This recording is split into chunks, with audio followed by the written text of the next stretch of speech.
Welcome back, everyone, to Devil's Advocate over here on the weekly Armchair Sports Talk. We're discussing all things Man United and what is probably going to be our biggest week of the season so far, one of the biggest weeks every sort of season, every time we're in the Champions League, coming up to this crunch time, and it seems to always be never easy games surrounding us. So we've obviously got the big game to talk about with Spurs, and then we've got Atletico to talk about today. So joining me today to discuss all that, I'm joined by Fred, and I'm joined by Andrew Wall. How are you guys doing? Very well, thanks, Greg. How are you? Thank you. Yeah, not too bad, not too bad. We will also be joined by Vicky as well. When she shows up, we'll just add her in and she can help us out with that as well. So obviously, like I said, massive week coming up for Manchester United. I, for one, am feeling quite sick thinking about tomorrow. I don't like the thought of watching Man United sort of drop another 0 out of 10 in Europe. Let's start. Are you guys confident about tomorrow? Is it just more hopeful than confident? Start with you, Fred. I don't think you can say we can be confident going into any game really at the moment. We've just been so inconsistent. Last weekend it was Armageddon after the City match, and then now we're on such a big high. So it really depends what United team turns up on the day. So very much hopeful, but very much with the belief that we can beat this Atletico team. They're not the Atletico team of a few years ago. They're leaking in goals. They've sort of reversed really, where they were traditionally solid at the back, conceded the least goals in La Liga. They're leaking goals this season. However, they're joint second top scorers in La Liga, just behind Real Madrid. So it's going to be a tricky one because we've lacked the composure up front in recent weeks and months. So yeah, hopefully the Tottenham game is a turning point for our season, and hopefully Ronaldo grabbing a hat trick, positivity, and the mood's everyone's on a high, and it's a catalyst for us to kick on in the final months of the season. I definitely agree. That's what it needs to be, really, doesn't it? It has to be, especially if we get a result tomorrow night. This has to be a real statement to these players and from these players, basically, to say this is our real only chance. It's our only chance at silverware. We really need to go out with both hands. What about you, Andrew? Andrew, how are you feeling towards the next 24 hours? It's a bit more confident. I mean, if we hadn't beat Spurs the weekend, the confidence amongst the players would have been even lower, considering the defeat we had against City. But I just feel like, that great win over Spurs, I think they can just take that momentum. And I think us fans have got a role to play tomorrow night inside Old Trafford, like making that Old Trafford like a fortress, and spurring the players on, but also making it intimidating for the Atletico players. But I just think we need to say Ronaldo firing all cylinders again. Hopefully he can bag a few as well, because his record against Atletico Madrid is pretty good. I think it's like 26 goals and 4 hat tricks he scored. So hopefully another hat trick again would be nice. But just say we can't let Atletico, play their game against us and let them control it, because if they do, then we could end up, losing it and going out, which I just feel like the Champions League, winning it is our only real. So realistically, maybe trying to get back into it. I mean, top 4 race is going to be, it's up for a while. I know we're in the mix, but anybody could get that 4th place. So we might just have to win the Champions League just to get back into it. So it's just, slightly more confident going into tomorrow. But as I say, it's just, as Fred said, it's just which United turns up. Hopefully it's the one that's going to, be the ones firing on all cylinders. No, exactly. And I believe we're joined by Vicky as well. Vicky, are you there? Sorry, I'm late. No problem at all, Vicky. We're just talking about sort of confidence, and I said for one, I wasn't feeling not confident, but just dreading more so the next sort of 24 hours or so. How are you feeling going into tomorrow night's game? The nerves are there. I'm not going to lie. The nerves are there. I feel like with Ronaldo doing what he did this weekend was great. I just see that the ball was handed to him better. Like the likes of Tellez, etc. And they seemed to especially with the body language that Ronaldo was giving out to everyone else, saying, "Oh, you're critical." That I didn't see that. it's a bit. So you look at our back four, and I feel like you have Maguire, where it's a panic station, and then I see the thing with Bruno. As much as much as I love Bruno, he sort of brings like a panic about as well, because you don't. And I know that Pogba had like quite a shocking game on Saturday, but I'm more nervous tonight because I don't know what Man United team are going to get tomorrow, and I do hope like the light. Because I feel like Ronaldo can tell us very well that they're both going to play. We could be wrong. No, absolutely. Like we were saying as well, that it completely depends what United turn up. If it's the one that basically played 2 legs against Manchester City in the league this season, then it could be in for a long night. But if it's the team that showed a bit of fight and a bit of determination on Saturday, then it could be a really interesting game. I want to divert away a bit from Atletico Madrid and talk about Saturday's game. Manchester United, of course, coming up 3-2 winners against Tottenham Hotspur, and what really looks like it could be a massive game in terms of swinging the battle for top 4. Now, I know every Man United fan didn't want to be having this conversation again, especially on the back of what was a very good summer. No one wanted to be having the conversation that be battling for top 4. We all thought we would be up there, but it's Man United supporting Man United never goes that easy. I do want to get your thoughts on that game. I thought it was a really good game for Man United in spells. I thought there were points where we were lacking in terms of keeping the ball and things like that. But I thought overall it was a pretty good performance. It's one of the better performances we've had over with Rangnick in charge. I thought Spurs, for all of the chances and things that they had, I don't think De Gea was overworked. I didn't notice Harry Maguire an awful lot, which, to be fair, is a compliment based on his last sort of few weeks. Of course, the own goal, but that could have been anyone, and it was nothing to do with it being Harry Maguire. Anyone could put that in the net, but on the opposite side of that, if he gets a foot on that and it goes over the bar, it's a brilliant interception. Mm-hmm. So I'm willing to cut him a bit of slack on that. I'll come to you first, Vicky. In terms of the Tottenham game, what are your overall thoughts coming out of that? And who do you think, obviously apart from Ronaldo, because he's got his own section, we will talk about him, but who do you think really impressed, and who do you think were the standout performers on Saturday? I will say I saw a very consistent language. The language, the back four seemed to be quite more apparent. Now, I hate to say that it was like a media thing where they were saying that wasn't happening. I mean, you had quite a few of the high media people saying that things like that wasn't happening, like there was no language going between. But Varane and Delort and De Gea seemed to be talking a lot. I did see, because Maguire doesn't do that as such, which makes him obviously not the greatest captain in the world, because he doesn't do the language. He doesn't talk to other players and things like that. But that's quite... Well, I don't want to be too negative on that, but he did leave Tellez completely not spoken about as much. So that all was a shame. But what I will say is that I did see more tempo that way.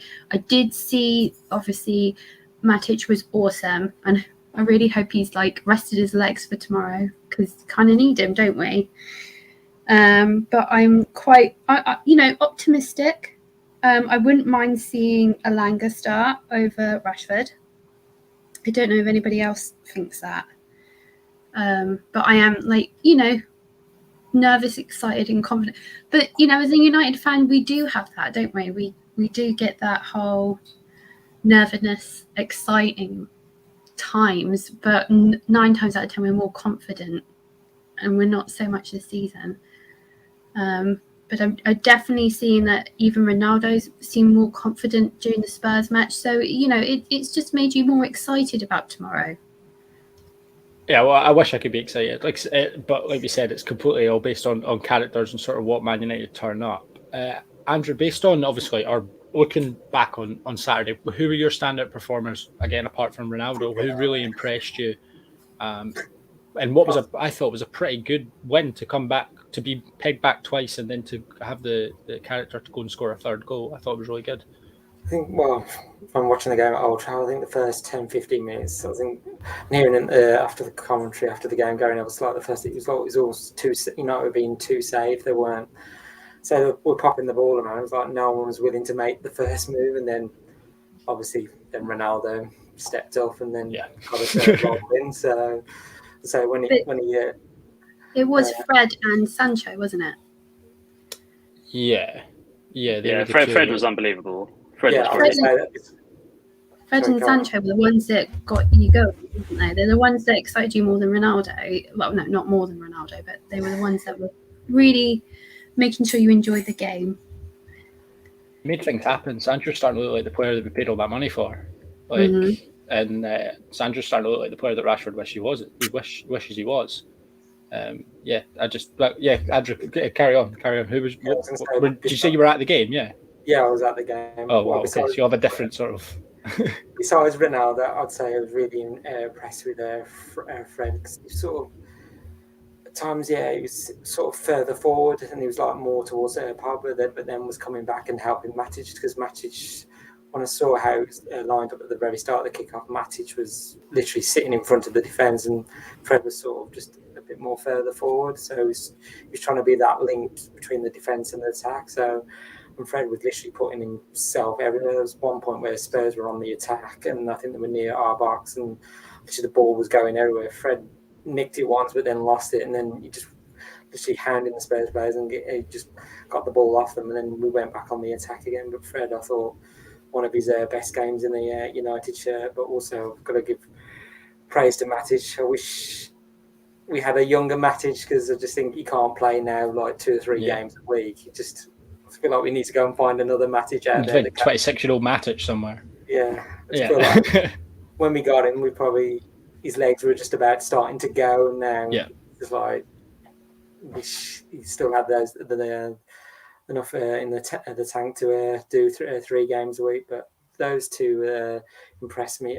Sancho, of course. I mean, because the Ronaldo's second goal, it was Matic who started it, because he got the ball over into Sancho's path, and then the ball across was like Sancho just seems to be just brimming with confidence now. Just probably should have scored as well.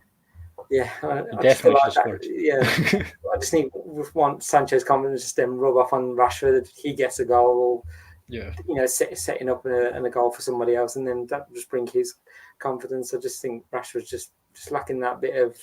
I think there was one point in the game. I think he might have just lost the ball, and I could just see his head slightly drop. I'm just thinking, you've lost the ball, but just go and chase it again, and just try and get the ball back, and just think we just want to see Rashford back to his best. So I'm just unsure whether Rangnick will play into, or he might just.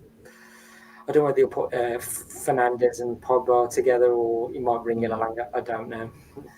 There's so many options, especially all the different formations that he's willing to play, and Rangnick's really just a boffin, so you don't really know what he's going to sort of come up with. And obviously, I want to, Fred, I'll ask you about your namesake in this.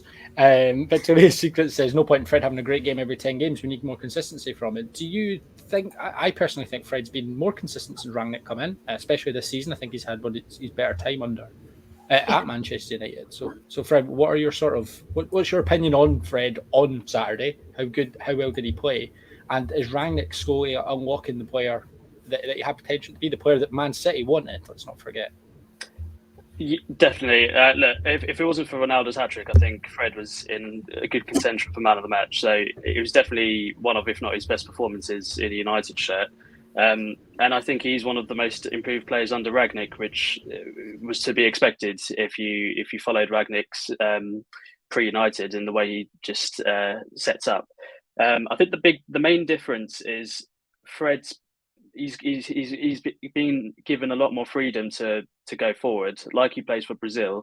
More of a box-to-box midfielder. He's actually progressing the ball, and he's getting into the opponent or close to the opponent's box more than perhaps he did under Oli. I must admit, when I saw Fred and Matic starting together, I had a mini heart attack. I think that's probably our weakest midfield combination, but I guess they were probably being misplayed the past few years. They're being played pretty flat, whereas Matic is now sitting and Fred's being given more freedom along with Pogba on the weekend. But I think also the defence actually had a good game, as Vicky touched upon. I actually think Maguire had a relatively good game as well compared to this season. Obviously, the own goal was very unfortunate.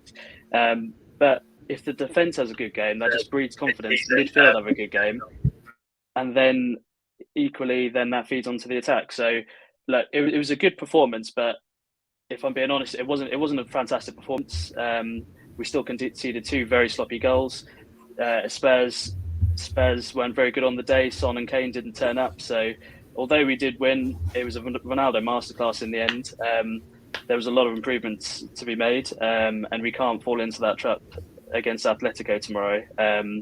But I think Fred's one of the first names on the team sheet, or he has to be at the moment. And for me, Matic has to start tomorrow. I mean, even when he came on in the first leg against Atletico, changed the game, or gave that greater stability. The problem is, as Andrew said, has he got the legs to play 2 games in 3 or 4 days? So, yeah, it's going to be an interesting one to see how Ralph lines up. But we need to win that. We need to do something with that midfield battle, because that's where games are won and lost. Absolutely, and especially when Man United over the last couple of years were screaming out for a midfielder, and probably come the summer we're screaming out for two or three. I feel like we've danced around the issue long enough that we can finally talk about Ronaldo. We've been negative enough and sort of balanced enough, but let's talk about how good Ronaldo was on Saturday. Andrew, back to his best? I think you can never write Ronaldo off, even though the story's saying he's too old, he's too this. He's like, well, he just proved it on Saturday. And I think Rannick joked after the game, or maybe he should go to Portugal a bit more often. But was he really injured? I don't know. But I think Roy Keane made the comment, I think it was after the game, wish I could see. He looked like more angrier and, just wanted to show people, I'm here. I'm still the best. I'm just thinking. Don't ever write him off. Yeah. There's not much more. Cannot be said about Ronaldo. He's just the best ever, and it's just. I remember, I think it was 3 or 4 years ago when he was playing for Juventus, came to Old Trafford, and I thought this is probably the only time I'll ever see Ronaldo play live at Old Trafford, and then to see him now at Old Trafford, just been some of the moments he's given us, like say Atalanta, Villarreal. His return back against Newcastle, just like it's like those moments. I'm just like, he's 3 years. Sorry, he's 3 years older than Messi, and he still scored so many goals. He doesn't age. He's a freak. He's something that, like you said, was it his worst start to a calendar year or something like that in terms of goals? Yeah. Not scored as many, but I was just like, there's this great debate: who's better, Messi or Ronaldo? And I'm just thinking, the debate's over now, isn't it? It's got to be over. I'm just thinking Messi in the French league. I'm not really following it, but I'm just thinking I've not heard Messi's been lighting it up, and I mean last week. He scored 2 goals, hasn't he? And he did goals, and he was getting booed on. He was getting booed on Sunday. Every time he touched the ball. Hat-tricks.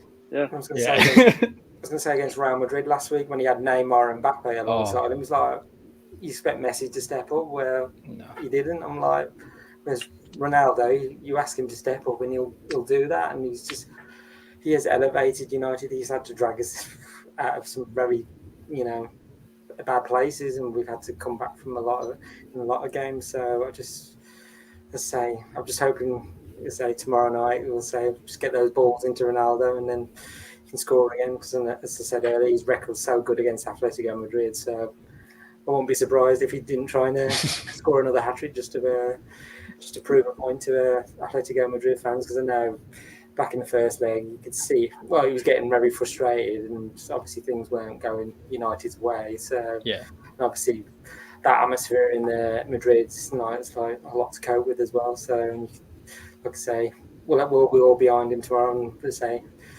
trying to intimidate the Madrid players instead.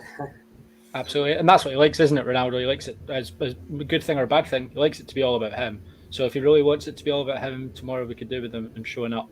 Vicky, I want to ask you a quick question about Ronaldo. Obviously, we know that how long we're going to have him is completely finite, and it probably does depend on us getting Champions League football next season. I don't think Ronaldo sticks around to play Europa League football. Let's say theoretically we do get Champions League football. Let's say we go on and win the thing and we get Champions League football.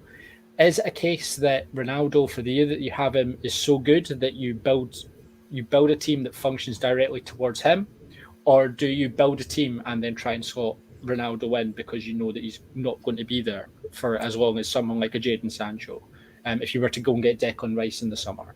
Do you build the team for 1 year solely around him, or do you try and fit him into a system that maybe is not all about him, but is maybe looking towards the future? What would you do if you were in that position? So you have to look at it two different ways. You have to look at it like in a financial way, or you have to look at it as a fan way. Mm-hmm. So if you're going to look at it as a fan way, you go, Ronaldo should like be teaching everyone how to, like in an apprenticeship kind of way, on like endorsing things like Sancho and the people that actually want to be in that team and actually really want to go there and do Champions League. Or do you do it like the shirt selling way, and then you go and build your team around Ronaldo? And that's not like, you shouldn't argue about that sort of side where people like Ronaldo and Messi, etc., all teams have been built around them to be that successful. You don't have that many Champions League titles under you because people didn't work around you because you were that excellent player. So those are the two different arguments I have in my head. I will say if he does do Europa League and then Ronaldo really did stick around, then he really did win everything, because we would win the Europa League. And then he can just say, like, on my retirement, I did the Europa League as well. Cheers to everything like that. I'm really proud of myself. So that's technically where I'm thinking. I could stand out on my own, like thinking that would be the way that Ronaldo would do it, because I do understand that Ronaldo is everything for the Champions League.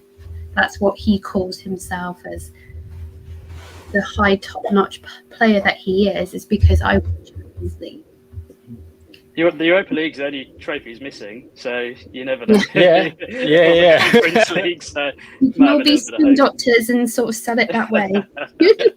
You can win the World Cup in the winter, and then you can go and win the Europa League next summer. You'll be fine. You'll have every trophy in world football, and you'll be sorted. And then you can ride off into the sunset.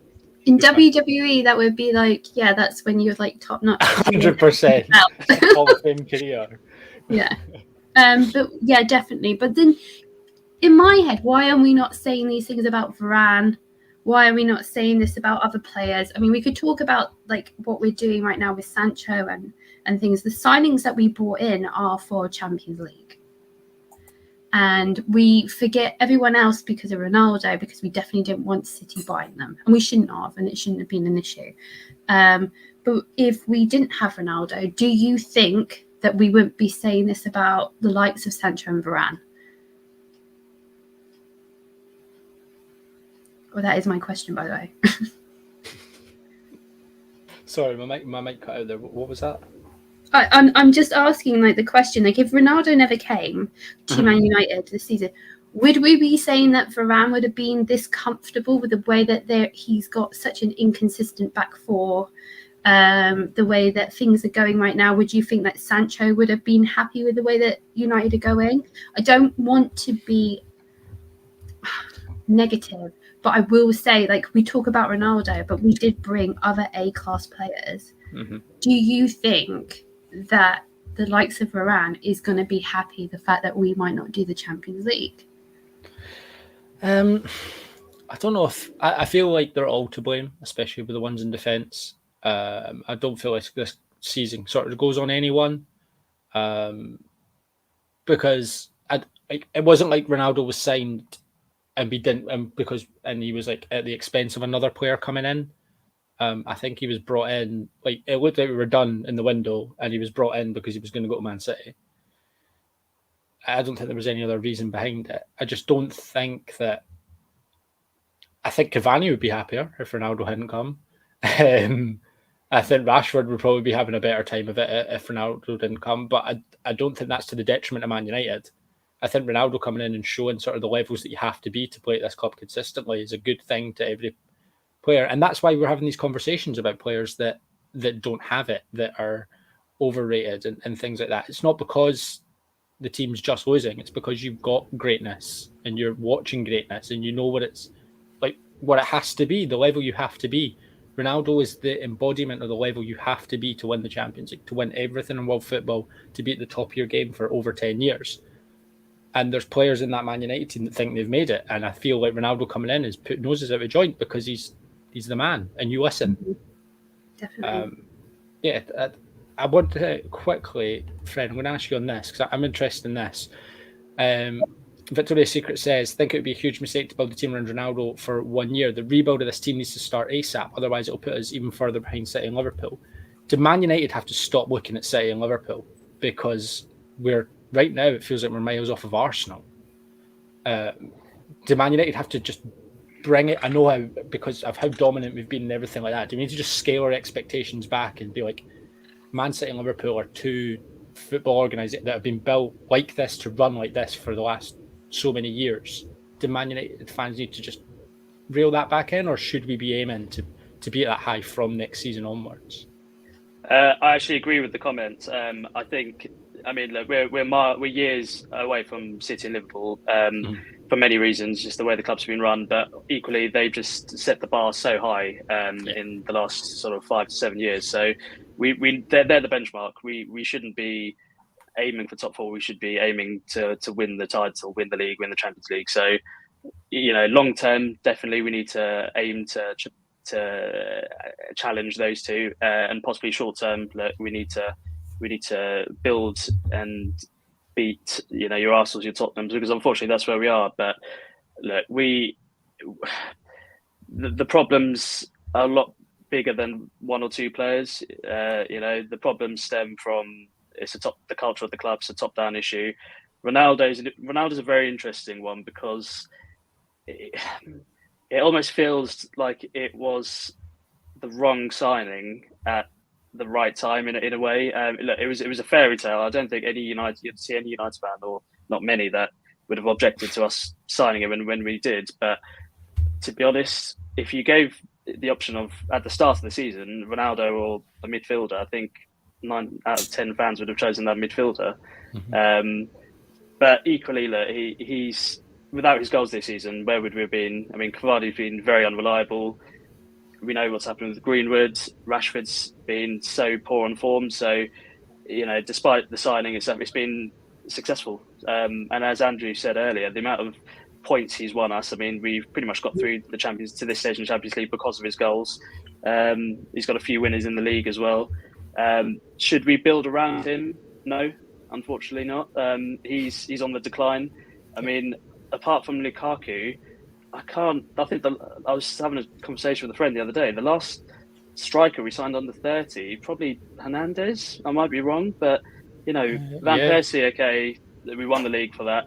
Falcao, Agallo, Cavani, Ronaldo. I'm sure I've missed a few, but we need to go back to the Ferguson model of not signing players over 27 or 28 unless in exceptional circumstances. And we need to get recruitment right. We need to start building around youth because we are years behind Liverpool and City. And actually, if you look at Arsenal, their model, they're actually onto something under Arteta. And I think we need to be emulating that or looking at them because they're definitely on the right track.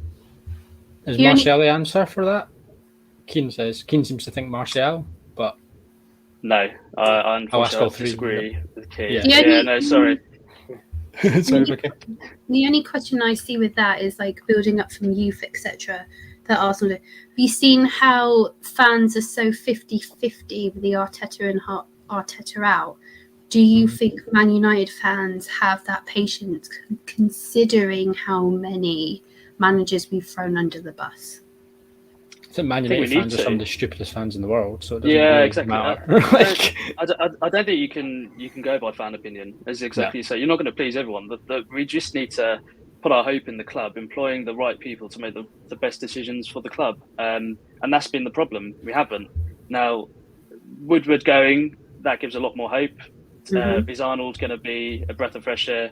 Hopefully. Time will tell. We don't know because he's been at the club for years, so you could argue he's been part of the decline in recent years. But hopefully with Murto, Ragnick going into the consultancy role, the new manager, the fans just need to hope. But it's a long-term project.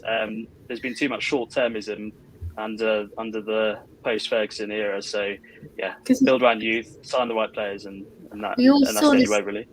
We all saw this way that it was going with the Ollie saying like trust into what we were doing, etc., etc. And now we're all missing the fact that Ollie wasn't about. Even though I love Frannick, so don't get me wrong here, but I would just say like with the way that Arsenal are, where they started from scratch with quite a young youth squad.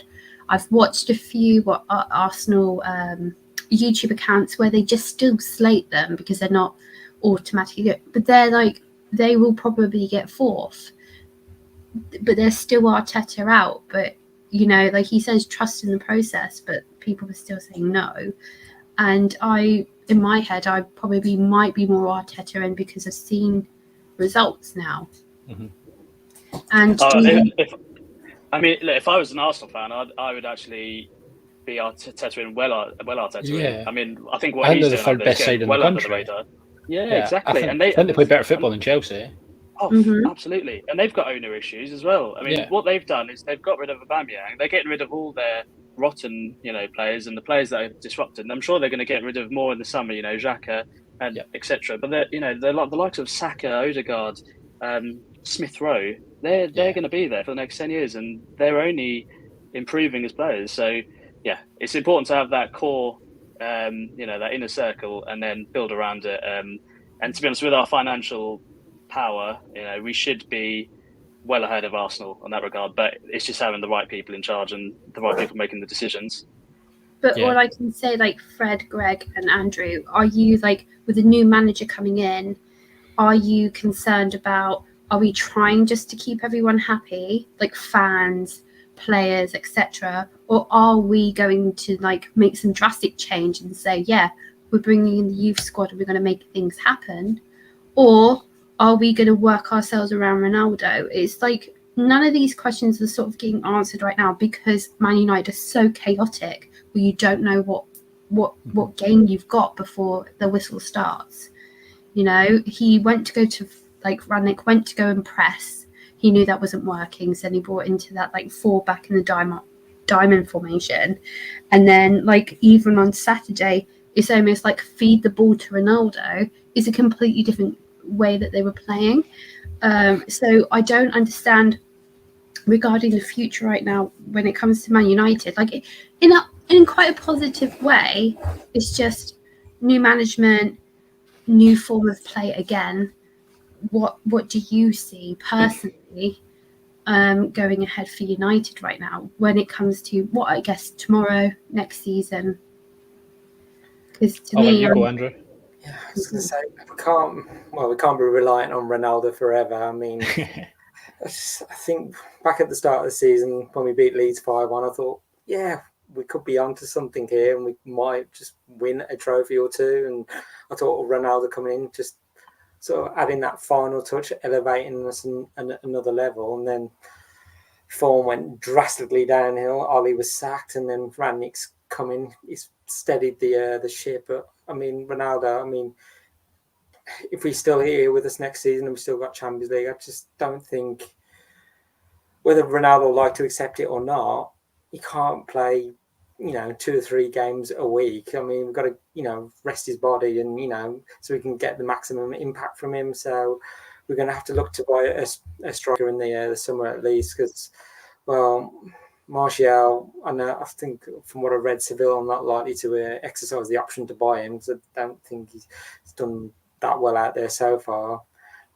Mason Greenwood, who knows what's going on at the minute, so whether he remains at the club or he's moved on, we just don't know on that. So we're going to have to buy a striker.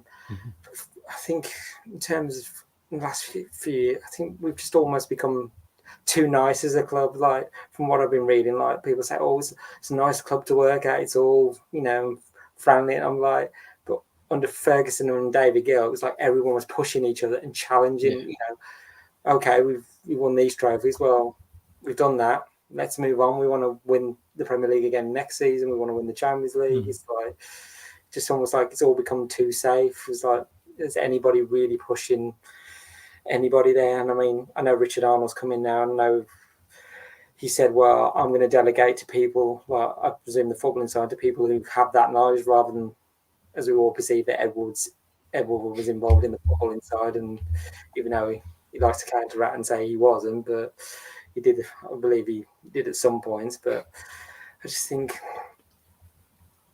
as Ryan said, we're a couple of years away from getting to Liverpool and City's level. So I'm not mean saying we're going to be playing like them. We're going to have to play a slightly different way to them. So it's just going to take time, and I think it's whether we can afford to give the managers, the new manager enough time as well. So I know some fans are very fickle. I know some fans were not happy with Ollie, so he was never going to be good enough. But I was prepared to give Ollie the chance, and I was there right until the end. That I was at that Watford away game. I was it was probably then I thought, oh, is this going to get any better? And I'm just thinking, for Ollie's own sanity, maybe he should go, and for what he's done for a club and as a player and a manager, I'm just thinking, it's best for him to go, and then we can move on. Like I say, I wasn't in favour of having an interim manager. I thought we needed a permanent manager, but it's who we could get at that time. I know there's Pochettino, and they said, well, he needs to be bought out of his contract, and it's not looking like that now. You might be all right. It's not about giving the club money to get their manager. It's choosing the best manager who's going to get these players. Whoever this new manager thinks, oh well, I like what you're doing. I'm going to keep you. I'm going to move you on. And I say we can't keep going through these rebuilds anymore. It's no, I agree. Because my dad's a Liverpool fan. He was saying about Klopp when he came. A project. So a bit of rivalry in the house. So saying it's a project. Saying the first couple of years. You must love your bedroom, Andrew. I was just thinking that. You can buy a curtain. Yeah. So saying the first few years, so it was inconsistent, and then you Klopp out. He was working his way. Oh, I'm going to keep you. Certain players I'm going to keep, certain players I'm going to move on. So, I'll use an example for Moreno. So, literally, he was left back, but my dad wasn't really a fan of him. He liked to go forward, and he used to be good in the attack, but defending wise, he just lacked a bit I'm going to say. And it's a bit like Wan-Bissaka. He's great defensively, but then when he goes forward, I get frustrated. He gets to the byline and then cuts back and passes. I'm I know you're capable of taking on a player and getting past them and crossing the ball in. I know at Palace, he initially played as a winger for them, and then they moved him back. And I'm just thinking that's the player we bought. And we just need a huge cultural reboot, don't we? Everything from top to bottom is just completely wrong. And I really believe that. Okay, unfortunately, if you said best two managers currently are Pep and Klopp, I genuinely believe that if they were in charge of us at this moment with our current infrastructure, that they would fail, because if you look at City, Soriano, Bergstein, and Klopp, Michael Edwards is as important to that club as what Klopp's been doing, because he's getting that backing. He's backing the manager. He's supporting him. He's setting the culture from the top. They're not accepting anything, any level of mediocrity, and that's what it was like under Ferguson. The standards were so high. If you used Wan-Bissaka as an example, they know he can do it. And he does do it. Whatever he does, one every 5 games, you would drop them instantly. And that I think under Ollie, I backed Ollie right to the end. But I think he was at fault at times for not implementing that culture. People were just happy to plod along. And until we just get more ruthless at a board level, that's going to trickle down to on the field. And that's the only way we're going to progress. But unfortunately, I think the players we've got, some of them are just happy to sort of coast. And that's half the problem. And equally, in my opinion, I think recruitment's been the biggest issue in the last 7 or 8 years. Until that gets resolved, then nothing's really going to happen. But I think Rangnick has done a great job since he's come in. Where we were sort of back end of last year, it was just horrendous. So we're looking to control games a lot more. I think we're looking a lot more positive in the last few months. So if we can beat Atletico tomorrow, then that could be the catalyst we need to. Top 4 still within our grasp in theory.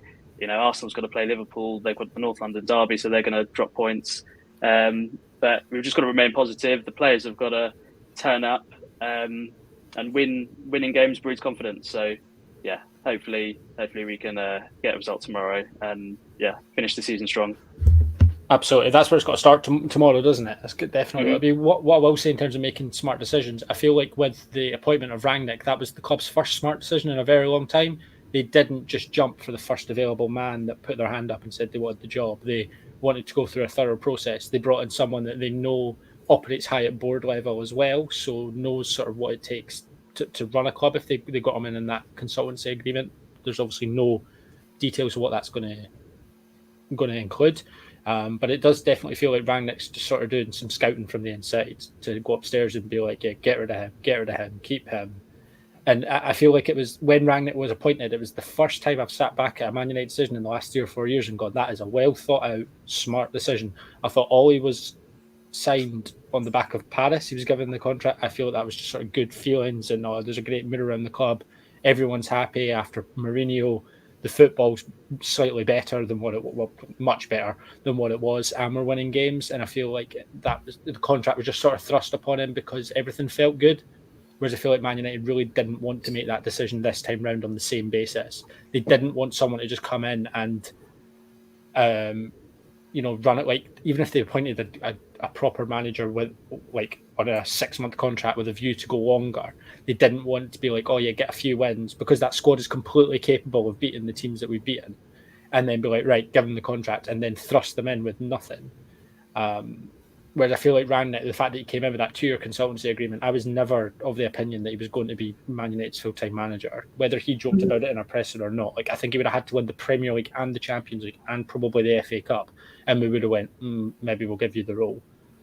But yeah, that's just my opinion. But you touched on it there, Fred. It definitely all starts tomorrow. We've obviously already previewed sort of what we think and how we're feeling towards the game.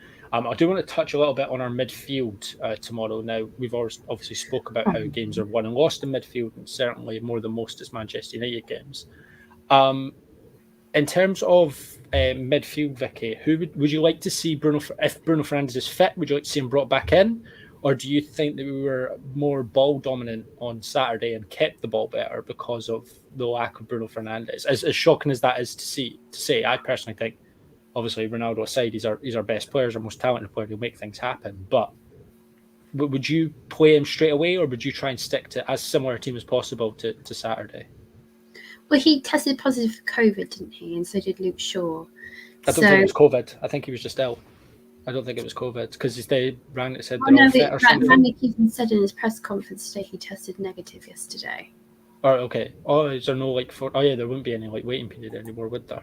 No, there's no more waiting period. Okay. You have.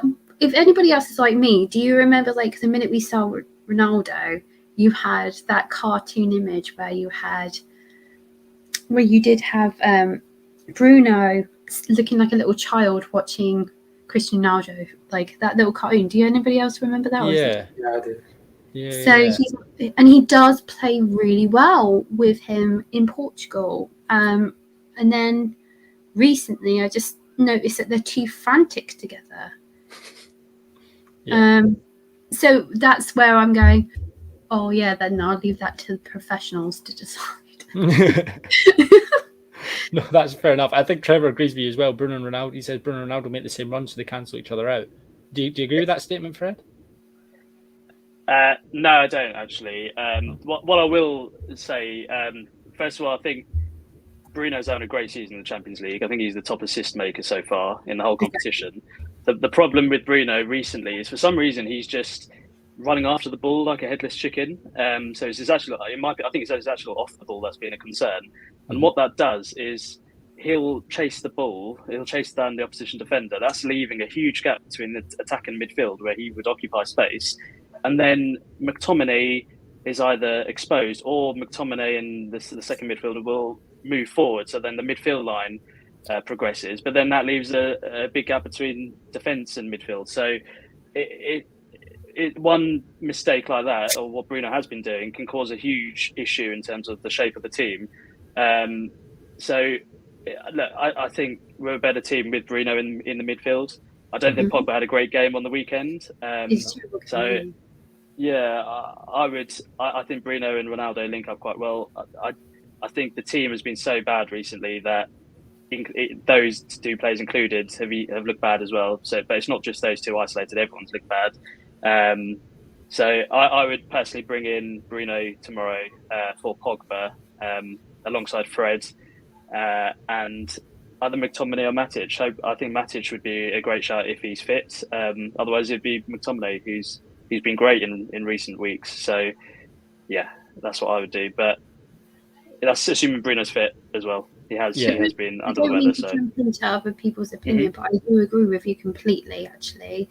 The only thing I will say is that if I would like the rest of the team, the back four and the midfield, to say, what we're doing is we're giving the ball to Bruno and to Cristiano Ronaldo. That's the game. That's how you play it. Yeah. Just like that.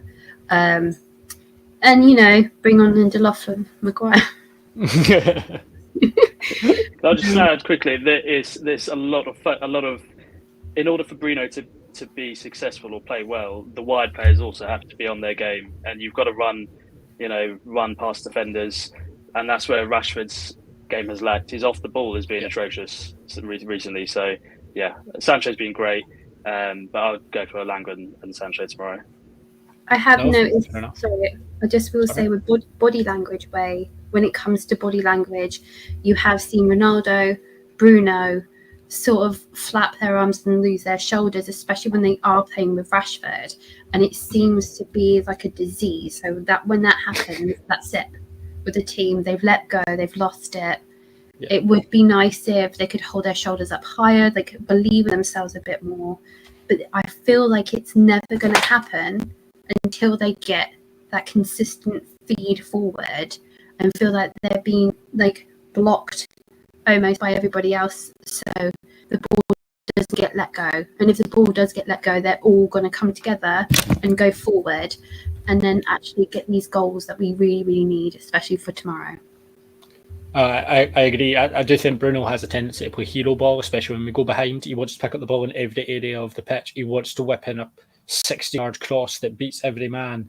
He wants to hit a ridiculous shot from a stupid angle. He wants to be the guy, because when he came to Man United, he was the guy and he did all these things.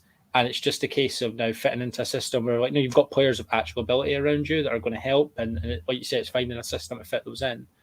Andrew, obviously looking towards the summer, it's looking like we're probably going to lose Pogba. Man United already needed a DM.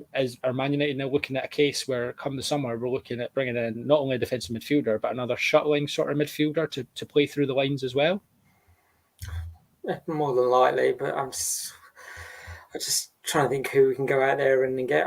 There could be the case that Pogba signs a new contract. He's not saying yes and he's not saying no, so it's like Pogba could turn around and go, yeah, depends. I think some of the players are waiting for who the new manager is going to be realistically, and they're going to go. And when they speak to them, they're going to go, "Well, I feel like it's worth me. Like with Pogba, it's worth me staying." Or he could go, like the rumours report, he could go to PSG. Or reading today, Juventus want to prioritise a midfielder. I think there's one midfielder saying, the release clause is expired now, so it's going to cost more. So they're all thinking Pogba's now the main target, but and there's just. I'd be interested to see what happens with Donny van der Beek, because I know he's not literally lit up Everton, but I'm just thinking if it was to be Ten Hag that's appointed, would he, get the best out of Donny? I don't know. Would it be? I think he's awful personally. I don't think his position exists in the Premier League. I think he's shown a massive load of weakness. Yeah, I just don't think his position exists in the Premier League. It exists in the Eredivisie, and it exists against the European sides that play with a bit more space and a slightly higher line, but it doesn't exist against the Burnley. It doesn't exist against the Newcastle, where teams sit so deep and it's all about passing vertically left and right, and you don't get to make the sort of late runs into the box because there's no space. I mean, if I was Louis van Gaal, I would say, well, you haven't proven yourself yet. Yeah, and that's sad. Because he's a great guy. I mean, he does show professionalism, and he actually has been a greater player. I don't know if not playing for United has knocked his confidence or whatever. But I wouldn't. I wouldn't be having him on my Dutch team. No, I agree. I don't know whether he has actually been in the last few squads for the national team, but like say with Donny van der Beek, who really signed him? Was it Ollie or the board? No one quite knows. Yeah. Ollie bought him, but never sort of. I get the Premier League. It's from the Dutch league. It's the pace of the Premier League, and you know you got to bed Donny in, but like the second seat, it was like. I know, like sometimes, like in the ground, was like, you know, I was calling for Donny to come on, but he was not gonna, you know, fix all the problems. He was like, yes, we wanted to bring him on so he can maybe make a difference in the game, but he was not gonna, you know, I was gonna say, set the world like Ronaldo does. He's like this Saturday, I wouldn't be seeing Donny probably score a hat trick, whereas Ronaldo would. So, but I know totally. Two different players, but I just think in the summer well, from what I'm reading, they're saying United know exactly the positions we need to go for. So I think definitely a new striker, even if Ronaldo stays, someone to even play alongside him, or can take the place of Ronaldo when you know Ronaldo needs a rest midfield wise. I just think. Just all depends on what Pogba's going to do. It does. Should he stay or should he go? But and defensively, I don't know. I just think all the defense has just been in and out of form recently. I just think hopefully in the next couple of months they can regain that form and we can push for that top four in the Champions League. I mean, like I think goalkeeping situation. Well, De Gea's now. I don't think he's going to go anywhere. So that means Dean Henderson. For the sake of his career, he needs to move on and, you know, play somewhere else and get that game time. I wouldn't want to deny a player. It's not, you know, no player wants to be sitting on the bench all the time. So I just think in terms of maybe at least 3 additions in the summer, but we just got to make sure they're the right additions and we're not, you know, the transfers don't, you know, we're not, you know, letting them drag out and, you know, we're having to pay more money, but say it's a buyer's market. If everybody you know is United are coming and the clubs are going, I can add another 10, 20 million to the add another zero onto the end of the. But it depends. Well, so I'm just trying to think. You know, it's down to the negotiation. Like with Sancho, we don't wanting 120 million. Well, we got him for like 80. So we've just got to be a club that's not to be messed around anymore. We're like, this is what we're willing to pay. So. If not, no, I agree. We'll find another player that wants to play for our club. There's a couple of statements in the comments here, Fred. I want to hear. Trevor says Pogba is will not be missed if he goes. He's too inconsistent. Rich says as well, happy if Pogba moves on. What's your opinion on Pogba and his situation? Would you be happy to see him go, or do you think that it would be for the betterment of Man United? I wouldn't be happy to see him go, but I think the time has come for Pogba and the club to part ways. Very controversially, I don't think he's good enough. I think he's very overrated, actually. I don't think he's good enough for this league. I think with the ball, he's one of the best ball players in the league or in the world. But off the ball, he's just horrendous. He doesn't track back. Yeah, he's too static. He doesn't sort of create triangles and create options for other midfielders. And if he loses it, he just he ball watches. And we saw some of that on Saturday against Spurs. So, and that's just the footballing side. Then you've got all the baggage that comes with his agent, of course. The constant rumours every transfer window. So, he's got to go. The problem is, do we trust the club to replace him? Past history shows that they're not capable of doing so. And that's the worrying thing. And he's also got a horrendous injury record. I think that goes under the radar. I think he's missed his total games missed comes to over 2 seasons worth since he's been at the club or something like that. So he's got to go. He's on silly wages. But I like him, and I won't be happy to see it when he goes. I think it's pretty much certain that he's going. But I think we're in real trouble this summer. I'll be honest with you. I could name off the cuff about 7 to 10 players that possibly might leave. And we're not going to sign like 7 or 8 players to replace it. We only our policy is only 2 or 3 players each window or each summer window. So it's going to be a very interesting summer. I think we're in for a big shock. Some of it's probably for the betterment of the team, but it just means next season's going to be are we going to be a stronger team next season? Probably not. But look, it's a long-term project. Nothing's going to be. We're not going to be challenging next season, unfortunately. Or I'd be very surprised if we were. I think we all would be pretty surprised. Yeah. Last thing on the midfield, Vicky, I'll ask you. Obviously, we touched on players are going to be leaving. Why do you ask me about midfield when defence is my goal? Perfect.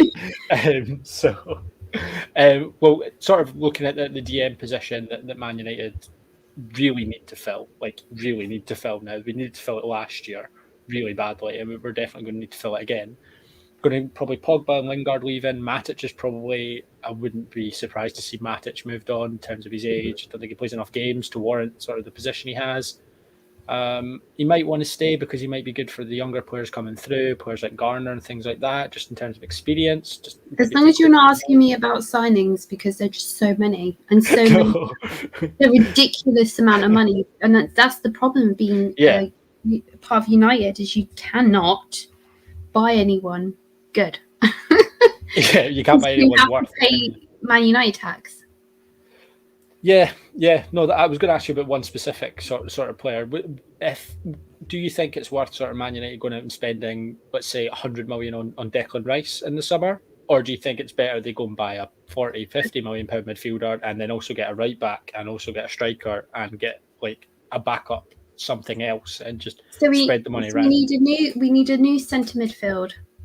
Let's just start from there. We need a new centre midfield that probably wouldn't have to want to play all the time. Mm-hmm. We need 2, maybe 3 midfielders. We need a new striker. Well, in fact, I feel like we need 2. We need a shop. Give me a hangover and a Man United bank balance, and I'll just be like, there you go. And then worry about it later.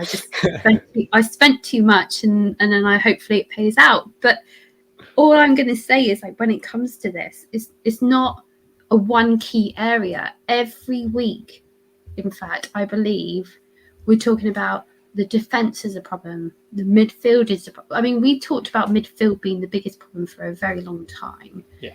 But I do feel like every week now it's absolutely changing all the time. We're talking about, the strikers are a problem, defence is a problem, midfielder is a problem. We have so many issues.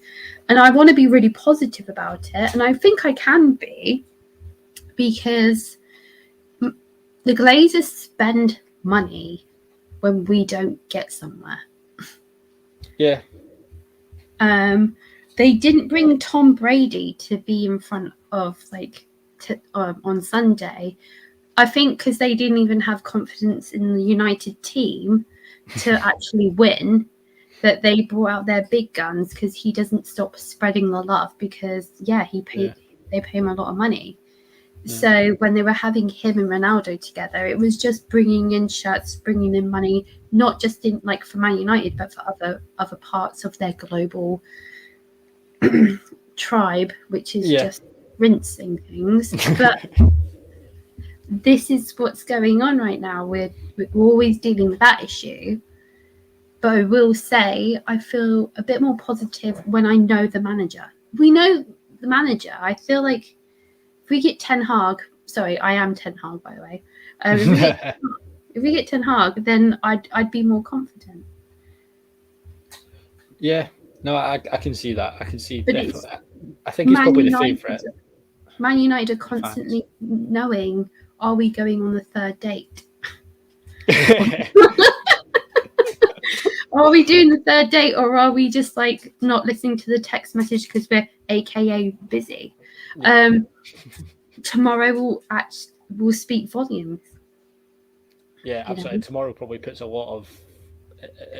a statement out there in terms of other managers that really what this level of this Man United team is. Because if we go out there and win tomorrow, then you can be, they beat an Atletico Madrid side. Maybe they've got a bit of ability and a bit of talent about them. They'll go out there and lose, and it looks bad, and you're like, wow, this side need a real rebuild. Tomorrow is a season big ending, possibly. Yeah, I'm happy to say that. It's a good title as well, so I'm sure Keane will be happy with that. I'm sure King will get annoyed with me. Not at all. Not at all. So let's look forward a little bit to this game. Let's just get a little bit of idea in terms of what team we think Man United will pick. I know that's one of the hardest questions in the world just now.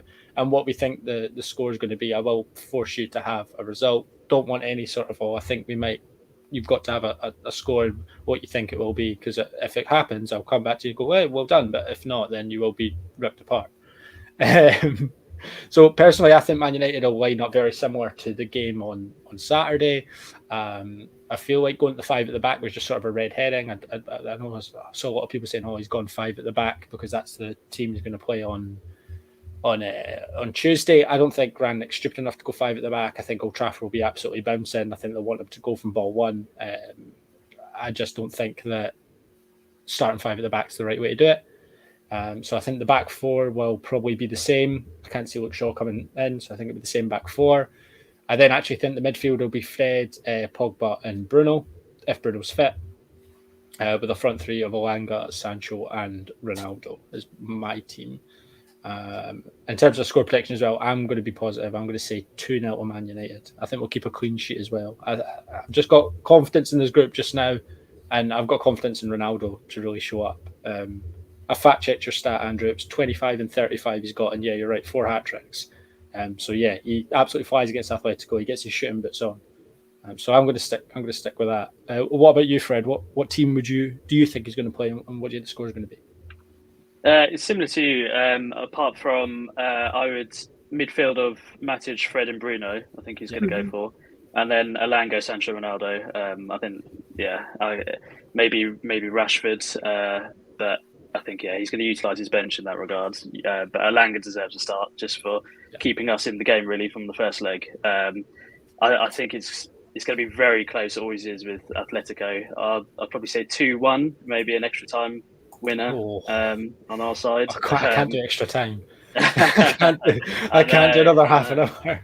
I can't do penalties. That's the one. No, I'm turning them pressure. off. I'm not watching our shootout. I'm not watching our Man United shootout. I think they're definitely going to score. I think they've got Suarez and Griezmann back fit compared to the first leg, which is worrying. But they have got, I think, a few players injured. So Kondogbia, Jimenez, who's one of their main centre backs. So yeah, they're sort of fairly depleted as well. They haven't got a full fit squad. But yeah, they're, like I said earlier, they're second top scorers in the league. I think it's just going to be a matter of whose defence is better on the day. But I'm worried about our right-hand side, I'll be honest with you. Right-hand defence. I think, their goal came from that side. It was an early crossing to João Felix. City exposed that side, and when we played them, and even Tottenham's goal, or the own goal, came from across that side too. So the wide players need to track back. The midfield players need to be on their game, as well as the fullbacks. But yeah, I think 2-1 we'll scrape through, progress to the next round. Yeah, well, let's hope so. Andrew, what about yourself? Are you going to it's Old Trafford, isn't it? Yeah, it is. Yeah, are you going tomorrow? I'll be there tomorrow. Oh God. I don't envy that. No, hopefully we'll be coming away with the win. So De Gea will be in goal, of course. I think it'll be Delo, Varane, Maguire, and Telles as the defence. I think Fred will be alongside. I think he's going to put McTominay back in. So I think it'll be Fred and McTominay, and then with Sancho, and I think Bruno will come back in, and then it'll be Pogba and Ronaldo. I think Elanga might have an important role to play from the bench again, like he did in the first leg. I mean, it's got all the markings of being a great game tomorrow, and obviously I feel like there's going to be many twists and turns in the game. Yeah. So obviously, I think they're going to fancy their chances of coming and causing an upset as well. And I mean, and also I just think atmosphere-wise, we're going to have to. I mean, it was good on Saturday, but I think, as Rangnick said, we're going to have to raise it another 10 or 15%. So make it, getting behind the players and making it like intimidating for the Madrid players. I just think we can't let Atletico play their game. I mean, I just think back to like 2018 when Seville came at the same stage in the Champions League. Mm-hmm. Seville took control of the game, even though it was like 0-0 to about, I think, into the second half, and then United players just we weren't, getting anywhere, and we just sort of slightly froze, and then they went to, was it 2-0 up? 2-0 up, yeah. And then it's finally, the pennies dropped. Oh, we're about to go out here, and then obviously we got back to 2-2, but I think it was we went out of the competition because they had the away goal. Yeah, it was away goals. They got 2 away goals, yeah. But let's say, us fans of just those in the stadium and at home, we're going to get him, behind the team rather than, waiting for United players to do something. Just keep cheering them on. So, and then I just think it's going to be a close game. I think I can see it conceding. Let's say, okay, we've been conceding less in recent times. Obviously, the City game was 4 goals, but before that doesn't count. Before that, we've only been machine. That's fine. Yeah, we've only been conceding 1 goal. So hopefully, if we do concede against Madrid, it's just the 1 goal. I'm going to go 2-1. Hopefully, we do it within the 90 minutes. I don't think I could take extra time and penalties. I really can't. Oh, you'd be eating your own seat from the other way around. Perfect. What about yourself, Vicky? What do you think the team's going to be? What do you think the score will be tomorrow? Well, shock horror, I feel like we're going to do the third set piece, and it's going to be a Varane header. Oh, we're going to win. I've been placing that bet since September for £5 a week, and like on my birthday, he did it, but Maguire got pushed out and it was cancelled, and I was absolutely gutted. Yeah. I will say, when it comes to Atletico Madrid, they're coming back from 3 wins, so their confidence is high. Our confidence is like a juggling ball, where we're juggling something and we feel very confident, but we are 1 step away from dropping the ball and then trying to pick up and pretend that nothing happened. I will feel like if it was my dream thing, it would be obviously De Gea, then it would be Delort, Varane, Lindelof, and then Tellez. And then I think I would always have Rashford benched, because he does come out and then he does perform. I would have Matic and Fred again. I probably would definitely still, obviously Ronaldo's going to start. So there's no way he's not missing Champions League. A bit like Champions League Varane. You ain't leaving them 2 behind. You just got to say, I think Alanga, where he has, like, especially when he has been playing with Champions League, he's got absolute full confidence, full wanting to impress. I would have him. So yeah, him. And that would be. Is that 11? I think it's 11. If not, I think I would have Pogba as well, because Pogba does perform in Champions League as well. I would put all the guns out that way and still have Alanga there. I just still don't know what Maguire's got on Man United, on how they keep him in, other than the price tag, and other than they whacked a thing around his arm. If I could trip him over and accidentally make accident, I feel like we're doing the whole team a favour. But that's me. That's what I would do. I don't actually mean him any harm. He's by the way, Maguire is a very good footballer.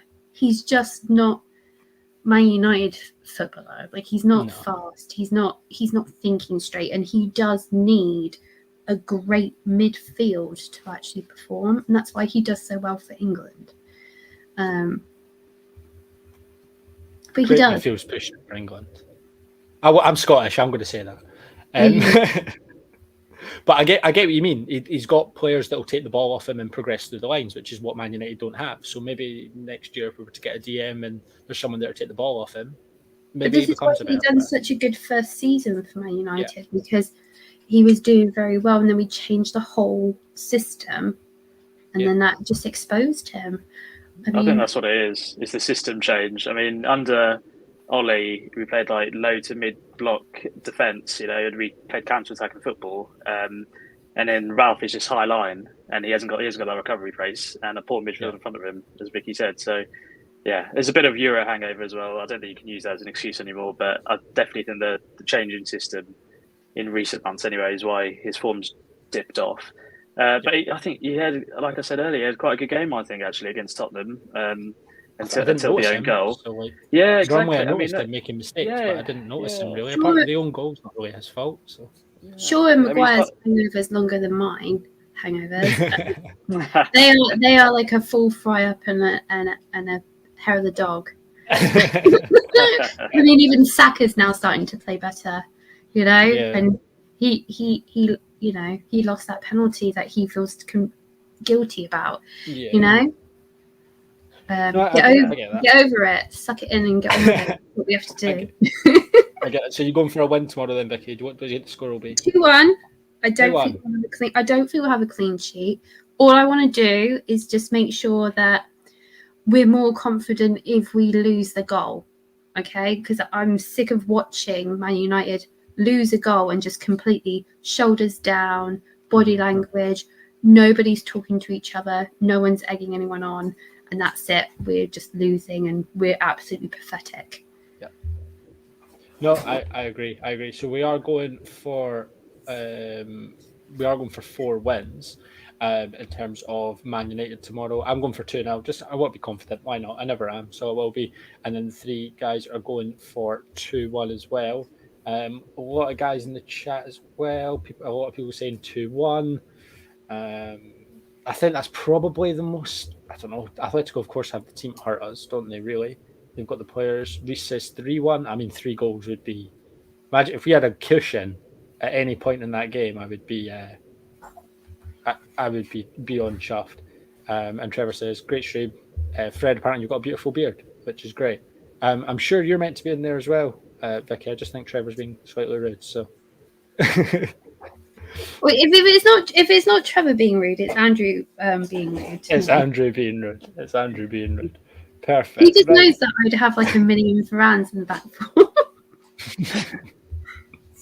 Perfect. Right, guys. Well, Keane finish off as well. Says 2-0 Man United. So yeah, hopefully we're all hoping for a Man United win. Hopefully we'll be doing one of these shows in a few weeks' time, and we're looking forward to our quarter-final tie. Thank you for having me, Greg. No problem at all. And Andrew, it's been really lovely. It's been great having you along, guys. Well, Andrew, I hope you enjoy the game tomorrow. Yeah. I hope it's worth the journey and hopefully good atmosphere. Create a good atmosphere and make sure that Atletico Madrid know they're in a fight from the start and whistle, because they certainly Sevilla weren't like that a couple of years ago. So. Let's hope I'm coming out at Old Trafford tomorrow with a big smile on my face. We certainly hope so. I want to say we're better than the Liverpool 2005. Well, yeah, of course we are. Of course, yeah, that just goes without saying. There we are. We've Perfect, guys. Well, thanks very much. Is there anything you guys want to plug, Fred? Anything you want to plug? Just if they knock down Old Trafford, I'm just gonna. I don't know. I'm going to be fuming. We didn't talk about that. So I've been working all day. I didn't see much about this. So we'll touch on this for a few minutes. I've not seen much about this. So Fred, do you want to tell me a little bit what's been discussed and what's been going on? It's just, to be honest, I've just seen headline news basically, but a few reports are saying that they're likely to revamp Old Trafford, and I think there's a few options. So knock it down and rebuild without knocking it down while just extending the south stand, or just revamp all 4 stands and expand that way. So I don't know the validity of where it's come from. It's good that it's being addressed. It's long overdue. But yeah, they can't knock it down. No. It's not like a Highbury or a White Hart Lane. It's Old Trafford. Too many memories there, and one of the giant stadiums in world football. So yeah, it'd be good to expand it. They just need to fix. I'm sure Andrew can tell you the issues that he experiences every weekend. But just it's long overdue. It's good to see the Glazers, putting their hand in their wallet finally with regards to the stadium. But as long as it's not knocked down and it's just improved. One thing I will say is I think Real Madrid did something similar during lockdown when the fans weren't in the stadium. And the same with Liverpool. So it just shows how poorly run we are. If there has to be any sort of stand closures during the season, but I have noticed when we were complaining about the Glazers and that pathetic protest that all they did was spray paint the bars at the top. Yeah. Says it all, does it? Completely agree. Can't knock down Old Trafford, the history inside that club. So, because I sit in the south stand, so I'm in favour of extending that out, or the third option is improving all four stands. So, but no, they can't. It's like sacrilege to knock down Old Trafford and start again. UNESCO heritage site now, surely. What is that BBC One project where they kind of do it in 24 hours? I'd imagine. Well, got Nick Knight. Nick Knight leading in charge. And Dion Dublin, he does house shows, does he not? They go like, "Oh, you've seen how bad Man United performed this season. What we're going to do for charities? We're going to." Love that. Perfect. So that's Vicky's grand plan for Old Trafford, is to get Nick Knight and Dion Dublin in. Can you imagine all the builders from Manchester coming forward, getting their little bacon sandwiches and building things? Adding carpet to the Glazers to save a bit of money. I wouldn't put it past the Glazers. Oh, 100%. So annoyed with the BBC. Oh, they'd be right in there. So I was just going to say, because the Lord Tottenham's new ground is like one of the best stadiums. But I was at that away game United, and I was like, I wasn't entirely bowled over by it, but just like I think that stands something else. To be fair, the massive single. I think that's a pretty. Like it looks like a pretty impressive. Like if Old Trafford had one of them, I'd be like, yeah, too right. But I do agree. The south stand does need work. The only one thing I agree with Sir Alex Ferguson still being a major part of the Man United history and everything that's going like up to date now is that he wouldn't be happy with that. He'd tie himself at the stadium, wouldn't he? No. There's not a chance. There would be him, Rooney, like the classic, like all of them would just be right outside the state. Like they tie themselves to the stadium to not have that. It would just cost too much. And look at the sort of period that teams go through when they, after they've got a new stadium, because the financial commitment like towards it hinders everything, transfers, expenditure for years. And it's I can't see I can't see these owners doing that. I'll be absolutely gobsmacked. But it needs renovating. It's long overdue. So some positive news, I guess. I was going to say, if God forbid they did try and demolish it, where would United play? Because we're definitely not going to go and play Man City's ground. No one would want that. And we're not performing in the training ground because it wouldn't keep the Glazers happy with tickets. Can't go to LSV, can you, Andrew? Yeah. I was going to say I go to LSV because that's the way the women's team plays. So I have a season ticket there. So LSV is not too bad a ground. Better than City's. Shocking you've got to go all the way to watch them though. Like they should be literally they should have their own like ground within a stone's throw of Old Trafford. 27th the women's team are playing at Old Trafford. Well, perfect. Played there last year during lockdown, but this will be the first time in front of fans as well. So it'd be good to see the women's team play at Old Trafford.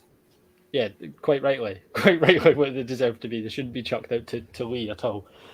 Perfect, guys. So that's us touched on everything. Obviously, Vicky's grand plan, I'm sure she'll get on it straight away, is to contact Dion Dublin and make sure he's ready to renovate Old Trafford in 24 hours. Is there anything you guys want to plug? Any of your still trying to get him to come to my house and sell my house. So your house first, and then he'll move on to Old Trafford. That's fine. That's fine. That's good because then he knows the vibe that I'm going with.